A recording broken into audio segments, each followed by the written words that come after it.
ko na nakakaya. So, pinakamatandang universidad sa buong Asia. Mukhang tumandang walang tinandaan. Tama ka dyan. Ate ka ba? Yan ang ginawa eh. Yan ang ginawa. Yes, sir, Doctor. Ano lang po, kung meron po kayong concrete plan, whether lay people or CPCP to file a legal case against the artist or the UST or CCP, meron na po ba? We are actually going to just give CCP the demand to stop the exhibit in 48 hours, which was served yesterday. And by Thursday afternoon, we should be going to the Manila City Hall to file a criminal case. If they do not stop the exhibit, and if they do not also make amends, because stopping is not enough. Damage has been done. It will be a group of Christian groups that are made up of the likes of Couples for Christ, for Family Life, which I'm a member of, Pro-Life Philippines, which is an NGO but is basically Christian, Bible Mode of the group that is made up of Bishop Ruben and Benny Abante. Of course, our Pro-Life Philippines board includes also Christian evangelicals. Ang Kapatiran Party is also a part of this complaint. The Knights of Columbus of the Cardinal Sin chapter, represented here now by Assembly by Dr. Primi Chua, who also is the past president of the Philippine Medical Association.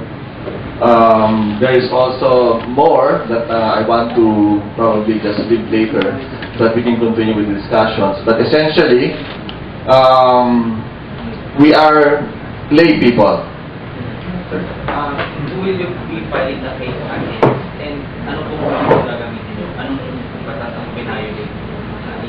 I don't have it now, but I have it in my phone. I'm sorry, I cannot pick it up now. But there are definitely certain laws that it has violated.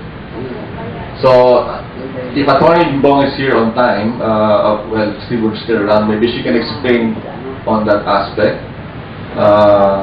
And we will probably also come up with a press statement on Thursday. Wala po ba kayong balak mag-rally o tira-tuloy man lang ang CCP? Alam nyo kasi ang pagrarally, and as you know, that we in the Pro-Life Group coalition, we're doing this quite often. Now it's time to do something different. Versus kanina po, kanina po pa, CCP, UST, or the artist? The combination. We have to wait for CCP to react if they will be part of this. But the artists definitely are going to be filed against. UST po?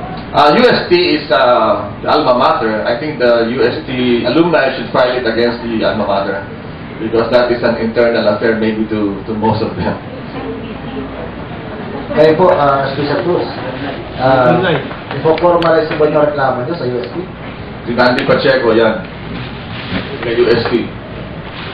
Ang totoo niyan, nung nakita ko nga ang mga kapastusan na yan, sorry. Ayoko na sana magsalita eh. Nasa pinipilit mo ako. Dapat suwabe ako, suwabe. Nakita ko yung kabastusan na yan. Tinawagan ko nga si Atty. Joy Bong. And sabi ko, ano ito? And in fairness, really, I appreciate her because she acted very fast. And she told me of the plan that a group of lay people will form in order to lodge the complaint. And ewan ko kung saan darating ito, pero hindi pwede itong palagpasin ng ganun na lang. Sorry, hindi pwedeng okay na to, kalimutan na natin. I think someone or some people will have to be responsible for this. As Bishop, UST, Pontifical and Royal University, hindi ba na-aggravate yung atraso nila? Okay sana kung UP ito eh. Ano gumawa? Sinabi ko na nga sa'yo, nahihiya ako sa alma mater ko eh. Wala ka kwenta-kwenta. CBCP file ang case. Hindi na, kung nag-file na yung mga lady, I think that's enough. CBCP can, Attorney Joy Bob was previously identified with the CBCP legal office. So, hindi naman hiwalay talaga, but we would like to spare CBCP from this issue. At ano po stand ng mga Dominicano rito? Binge, Bulag, Pipe. Pwede ko bang, Hanggang ngayon. for us, lesser mortals, pwede bang mabawi yung titulong Pontifical and Royal University? Mahirap yata yan. May mga dekreto yan eh. Tsaka may mga kanya, may mga papeles yan. Pero sabi ko, yung hindi, yung kanilang pagkakaroon ng ganong titulo at yung hindi pwedeng bawiin yun, basta kakahiya sila. Basta kakahiya sila. Mas nakakaya po yun kaysa matalo sa basketball. Ewan ko sa'yo, hindi ko na alam. 100 G nga pala ng UST ngayon. Tama-tama. No? Kasi ginoong Nandi Pacheco, ano ito, produkto ng UST. Oo.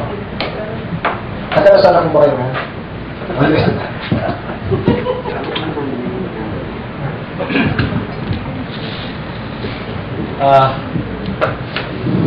I associate myself with all the statements made by Archbishop Cruz.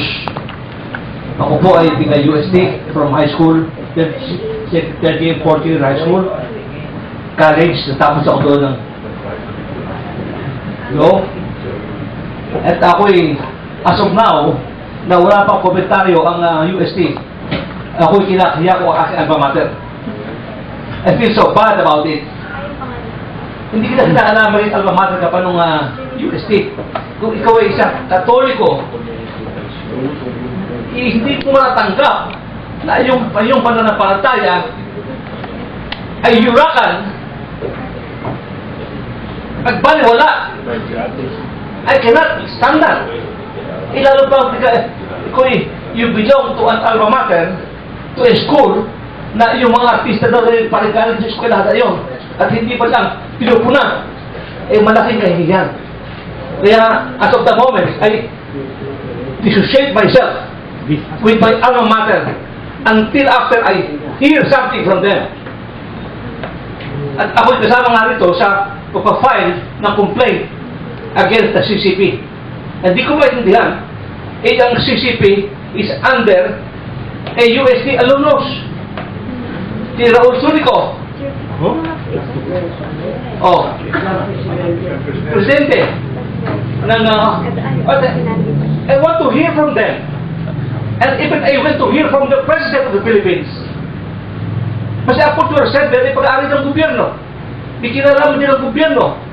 We don't only have a president, we are supposed to have a moral leader. Masama nangyayari sa bayan.